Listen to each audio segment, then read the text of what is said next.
The book Sway asks why perfectly rational people make irrational decisions. Author Ori Brafman explains the psychological forces that skew our judgment and decision-making.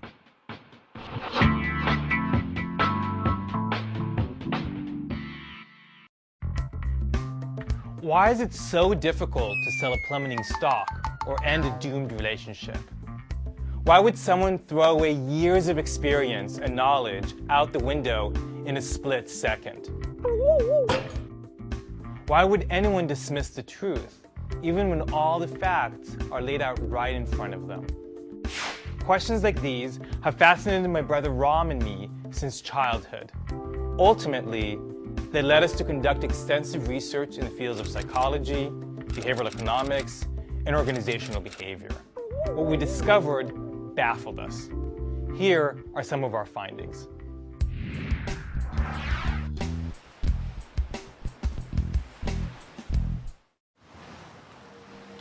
On a foggy afternoon on March 27, 1977, on the island of Tenerife, Captain Jacob Van Zanten, the head of KLM's safety program, was at the helm of a 747. His flight was grounded because of a terrorist threat. As one delay gave way to another, the captain became increasingly concerned about facing a mandated rest period, which would mean the crew and passengers would be stuck at the airport overnight. It was then that Van Zanten did the unthinkable. He pulled the throttle of the 747 and started taking off without tower clearance. This was by far the most irrational decision of his life, a decision that cost the lives of 584 people, the deadliest aeronautical disaster in history. What was going on in the captain's mind? It comes down to something called loss aversion. When we're in situations where we're faced with the prospect of a loss, we overreact, ironically, oftentimes creating bigger losses.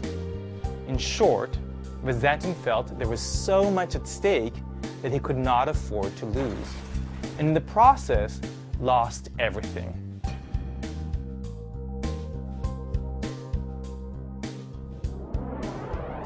Loss aversion often goes hand in hand with another sway we call commitment. Commitment is the act of continuing on the course whether it's working or not, simply because so much time, money, and effort is already invested.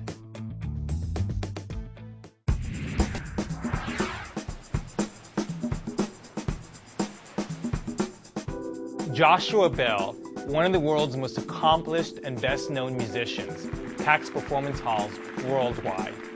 But when he played his $3.5 million Stradivarius in jeans and a baseball cap in a subway during morning rush hour in Washington, D.C., barely anyone noticed. On the other side of the world, a little-known anthropologist embarked on a journey that led him to discover a new hominoid species called Homo florensis, otherwise known as the Hobbit. The Hobbit lived in the tropical island of Java just 13,000 years ago and was about half the size of a modern human. But even though there was substantive scientific data to bolster the findings, the scientific community dismissed the Hobbit as a misfit human.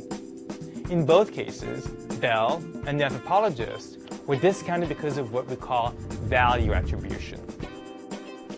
When we attribute a certain value to a person or thing, it dramatically alters our perception to subsequent information. Joshua Bell looked like a street performer, and even though he didn't sound like a mediocre violin player, people were biased by what they saw rather than what they heard.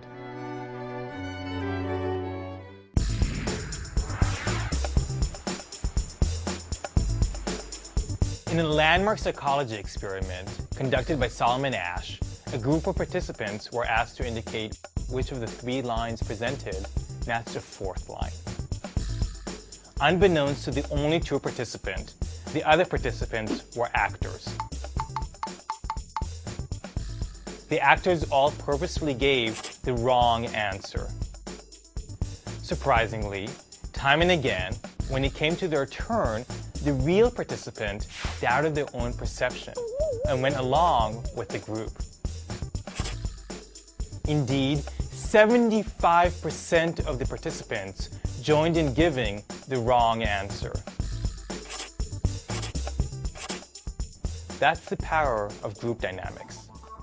But what's truly interesting is what happens when you add a voice of dissent to the mix. In a variation of the study, Ash introduced a new actor to the group. This time, it was a person who either gave the right answer or an answer that was different than the other actors. In almost all cases, when the dissenter spoke up, the real subject flew in the face of the group and gave the right answer. You see this type of group dynamics anywhere from corporations to the Supreme Court. A dissenting voice is essential for healthy group dynamics. Organizations tend to get rid of blockers or dissenters because they can be seen as difficult or argumentative. They shouldn't. These people play an important role in good decision making.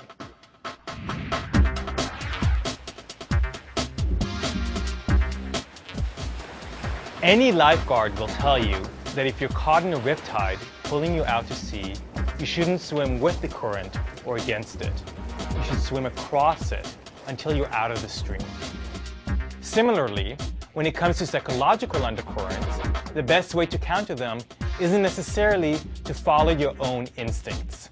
That's what makes these invisible forces so challenging. So what steps can you take to avoid the influences of sways? With fear of loss as an example, having a long-term plan helps you see that the possible loss is only a small misstep in the larger scheme of things. For people like the subway riders who ignore Joshua Bell, the best strategy to tackle value attribution is to observe things for what they are, not just what they appear to be. You have to accept that your initial impression may have been wrong. In a group situation, the presence of a blocker makes decision-making more rational. The dissenter, of course, may be as wrong as anyone else in the group, but they add perspective. These are just some of the stories and sways in our book. I hope you enjoy reading it and recognize the forces at play the next time you get swayed.